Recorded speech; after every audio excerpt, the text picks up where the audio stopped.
bismillah assalaamu calaykum kusoo dhawaada mar kale cashirkii html ee ku saabsanaa dhisida website-yada. maanta waxaan qaadanaynaa hadduu alla idmo paragraph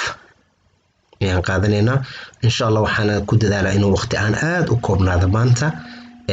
Englishka iyo wax meesha ku qoran erey inaan u sharxo xoog masaara macnaha iyo nuxurkun baan xoog saaraa.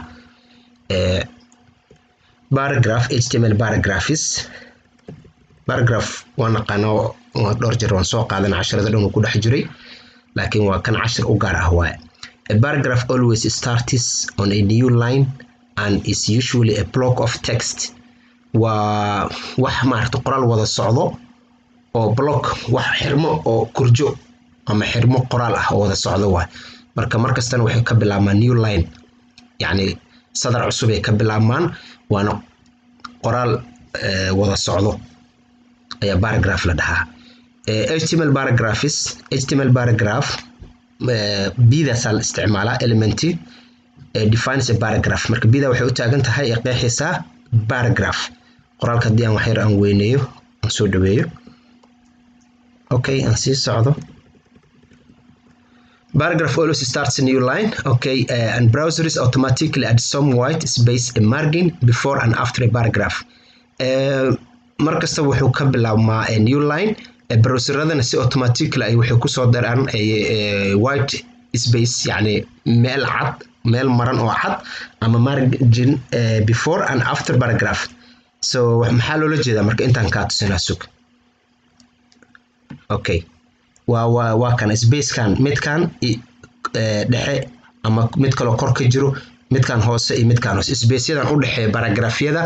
waaye. marka white space-ka marka si automatically ah ayuu browserka u samaystaa,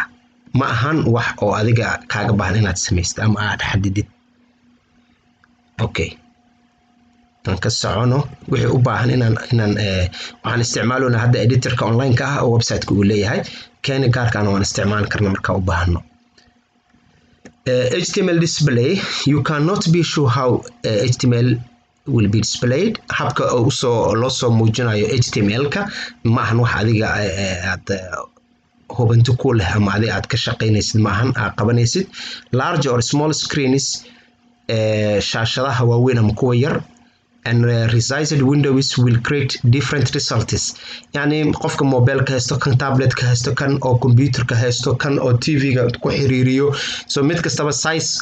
ku haboon oo ayaa browserada u soo saarayaan. marka ma ahan wax adiga aad controleysid, yani hubtid ma sidee noqon doonaan. so marka with HTML you cannot change the display by adding extra spaces or extra lines in your HTML code. marka ma ahan mid aad HTML core-kaaga aad ku bedelaysid, ma ahan, wuuna kuu sheegaa. yani space-ya inta ka sameynaa intaad tiraahdid space-yadaas browserkii ma ka soo muuqanayaan. wax kastoo aan sheegna hadal ahaan ama theory ahaan haddaad u fahmi weysid, markii aan tusaalaha oo practicalka aan ku jirno ayaad fahmi doontaa. ereygaas meel gaaran oo iga qor. The browser will automatically remove any extra spaces and lines when the page is displayed. marka code-ka aad sameynaysid, wixii space-ya aad samaysid, si automatically ayuu browserka u tuuri doonaa wax kastoo space ah ama line dheeraad ah, xataa leemanka xataa hadaad kala fogeysid, space-yada aad kala badbadisid, kala fogeysid, waxaasoo dhan marka page-ka asaa tuuri doona. maxaa laga wadaa marka hadalkaas? bal meeshan u fiirso. qoraalkan 2 paragraph meeshan ku jirto. paragraph-ka kore layman badan uu leeyahay. xiradan soo dhaweeyo. okay, paragraph-ka kore wuxuu leeyahay 1 2 3 4 5 line waay. kan ku xigana 1 2 3 4 5 line waay, laakiin kan wuxuu sii dheeryahay space badan uu leeyahay. bal fiir inta meeshan inta jeer oo inta space oo ka banaan, meeshan la fiiri sadarka labaad, sadarka saddexaad, fiir inta space, sadarka afraad xataa fiir dhowr space ka banaan. waxaasoo dhan laakiin markii oo aan tagno editorka online-ka aan tagno waan arki doonaa. fiir wixii oo dhan markuu ka saaray. so 2 paragraph ay ahaayeen, weliba 3 paragraph waa meeshan. so u fiirsiya 3dan paragraph. kan waa dhowr line oo ka kooban yahay 1 2 3 4 5 line, laakiin markii oo browserka lagu soo bandhigayo just waa 1 line waay. waa kaasa intaas buluuga aan saaray waay. kan ku xigo wuxuu leeyahay dhowr space uu leeyahay markaan inta aan fiirin wax space ma lahan waa kana asigana space ma muuqanayo so kan kale inta asigana waa kana waa la mid so marka the number of lines in a paragraph depends on the size of the browser windows numberada laynanka ay noqonayaan waxa go'aaminayo browserada windowyada go'aaminayaan so if your size the browser window the number of lines in the paragraph will change if you resize haddii aad numberkii standardka wax ka bedeshid adiga aad resize ku samaysid oo dib aad u cabir kalenta ku samaysid waxa isbedelaya marka laymankii oo paragraphka way isbedelaan ayagana yani haddaad tusaale ahaan hadda fiir shaashadadan wixii haddaad weynaysid haddaad yaraysid sida aad ka dhigtid marka way kula guurayaan okay aan u noqono marka cashirkeeni hore aan sii soconaynaa waxaa kaloo meeshaan jiro HTML horizontal rules jiifka shuruucda jiifka horizontal okay marka meeshaan hadda wax qoraaladii la kala gogoynaa marka the HR horizontal la soo gaabiyo waaye taggan la yiraahdo HR wuxuu qeexaa thematic break in an HTML page kala goyn oo mawduucaysan thematic wixii isku mawduuc ah marka la rabo in la kala gogooyo oo si isu leeyihiin rabo in la isu raaciyo ayaa la isticmaalaa taggan HR la dhahayo and is most often displayed as a horizontal qaab waxa loo isticmaalaa inta badan loo soo muujiya horizontal rule the HR element is used to separate content waxa loo isticmaalaa elementigan in lagu kala sooco qoraalka waxa uu ka kooban yahay contentiga or define a change in an HTML page yani wuxuu qeexaa isbedel ku yimid ama ka jira HTML page tusaalaha wax walba cadeynayo ka murgan wixii aad hadal ku fahmi weysay tusaalaad ku fahmaysa aan imaana meeshan waa kana marka waan aragnaa fiir intaan waa isku mawduuc oo isku bax intaan kale isku bax kale intaan waa isku bax marka qoraalka sidaan loo kala saarayo ayaa waxa la isticmaalaa HR tan xalba mar waan isticmaalaynay oo waan aragnaa hadda tusaale ahaan page-keena aan tagno fiiri qoraaladeen uu ku jira waa kana HR markii aan page BBC wixii aan sameeynay iyo sawirada aan ku kala gooynay aan ku kala mawduuceynay haddii aan booqdo tusaale ahaan page-kii oo anagaan ku tababaranaynay waa kana diilinta ku dhex jirta Marcosino so xale waan isticmaalay laakiin cashirka caawa ayay ku jirtaa xale si aan cashir ku jirno aniga goon ahaan aan isticmaalay so taas muhiimadeeda waa intaas aan ka sii soconno ku celis cajaladun baad ku ceshan kartaa laakiin hadalka in aan ku soo celceliyo macna dheeraad ma sameynayso wixii aad ku fahamtid waa khayr wixii aad fahmi weysin aad ku soo ceshan karaa laakiin muhiim waxa ah in aan wixii aan dhaho oo aanan ka boodin si la fahmi karnaan u sheego marka aan sheegay the HR tag is an empty tag taggan HR ka waa empty tag nooca loo yaqaano tag an contentiga lahayn la dhahaa empty tag so which means that it has no end tag so macnaheedu waxa waa inuusan lahayn end tag mar hadduu empty tag yahay content uusan lahayn content ma lahayn ka dhigantaa mar hadduu content lahaynna macnaheedu waxa waa end tag waa so marka HTML line break marka hadda tag kale aan gudbaynaa ama element kalento so HTML BR element defines a line break BR elementiga marka wuxuu asigana qeexaa line break in lane-ka la kala jaray la kala gooyay la kala jibiyay so use BR tan break laga soo gaabiyay so if you breakfast yani soonka la jibiyo kaleeto quraacda habeenka dhan aad waxba cunin afka ku xirnaa waa soo afurid maxay xirnaashiha jibinaysaa marka break waa jibin so BR lane-kaad kala jibinaysaa if you want a line break haddii aad rabtid line break ama new line inaad samaysid without starting a new paragraph markaasna aadoon bilaaweynin new paragraph aa la isticmaalaa so new paragraph hadaad isticmaalaysid then waa gooni mawduucyadii iyo qoraaladii waxa lagu kala saaray waxa waaye waxaan haysanaa kii haddaan kasoo gudbayna tusaale marka line break hadda maxaa noqon karo intuu kala dimo fiiri okay meesha maxaa ku qoran hadda paragraphkan haddaan soo weyneeyo waa online editor ka hadda isticmaalaya fiiri paragraphkan waxaa dhexdiisa ku jiro br oo break u dhigan ama u taagan kadib paragraph haddana br kale ku dhex jirto so that means sadarkan hadda halkan sadar inta ka muuqdo wuxuu u kala jabaa meeshan uu ka kala jabaa this is markuu maray uu kala jabaa waa kana fiiri this is maadaama br ay soo gashay paragraph marka la yiri haddana waa la kala jabiyay br kale la soo geliyay waa la kala jabiyay with a line break yani laba jeer la kala jabiyay so wuxuu noqonaa natiijadii 3 jeer mar oo asalka ah iyo laba jeer jabniin ku timid waa kaasa marka this is a paragraph haddii hadda aan ka saaro fiiri br ta break koowaad aan ka saaraa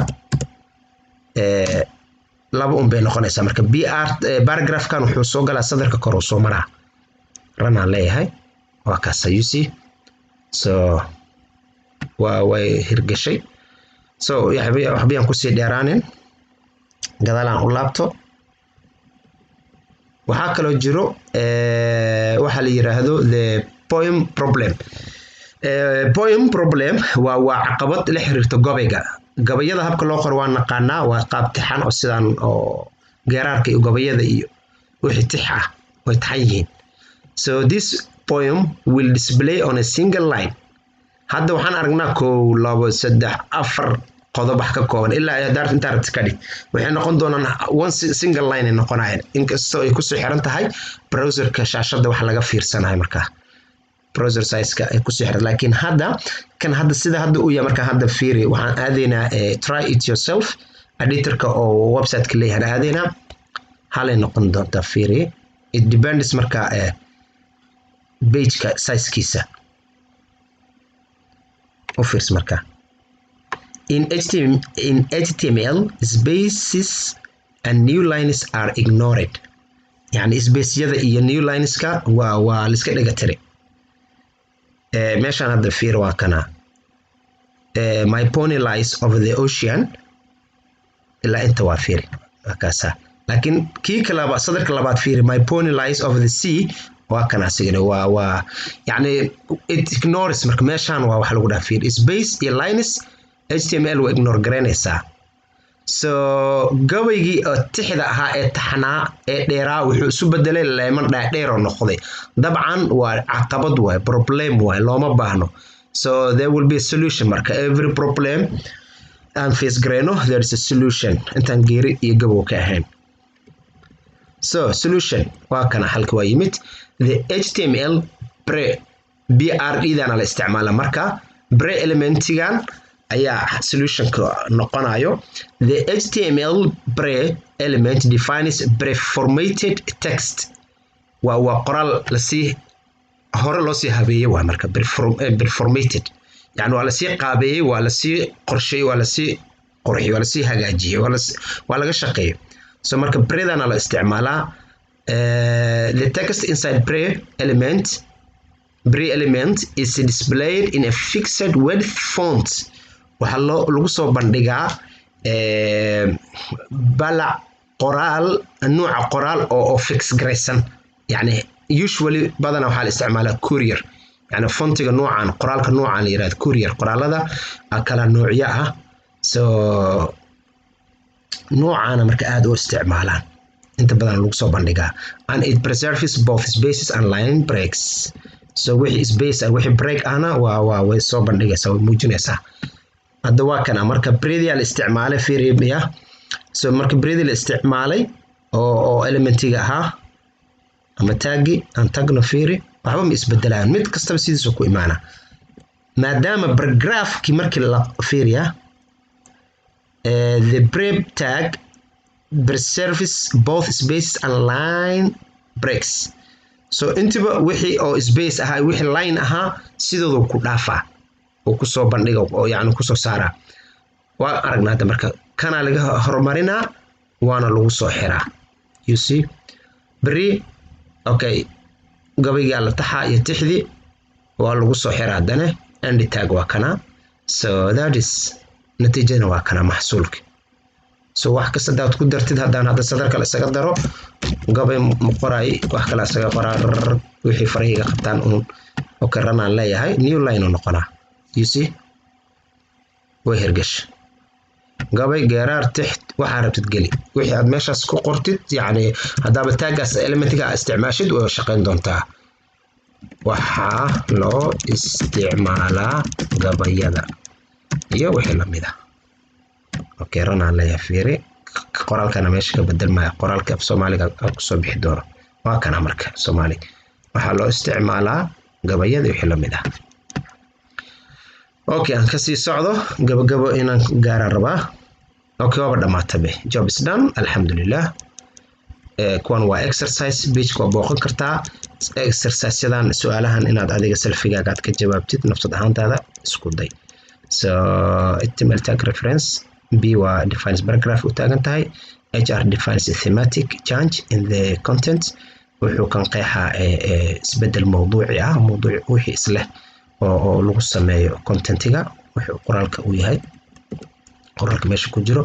br insert single line break waxay suubisaa hal line break check hoos u soo dejinaysaa pre-defines pre-formatted text loo isticmaala iyadana so that was waqtiga idin wacanaado waayaha idin wanaagsanaado ka faa'iidaysi wacan